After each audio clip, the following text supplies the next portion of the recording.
கிழிஞ்ச சட்டக்காரி என்ன கிண்டலத்தான் பேசுறாங்க. கிழிஞ்ச சட்டக்காரி என்ன கிண்டலத்தான் பேசுறாங்க. ஏ மனசு தாங்காம நான் அழுகிறேன். அம்மா ஏ மனசு தாங்காம நான் அழுகிறேன். தோட்டக்காரையா வீட்டில பழைய சட்டை தருவதா சொன்னீங்களே.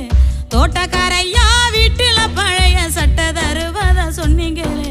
வரும்போது மறக்காம வாங்கி வாங்கம்மா. நீங்க வரும்போது மறக்காம வாங்கி வாங்கம்மா. விடுதி சோறு புழுவுன்னு வீதியில கொட்டுறாங்க. விடுதி சோறு புழுவுன்னு வீதியில கொட்டுறாங்க. நான் மட்டும் தம்பிக்கு ஊட்டுற நினப்பில் அழுதுகிட்ட தின்னுக்கிறேன். நான் மட்டும் தம்பிக்கு ஊட்டுற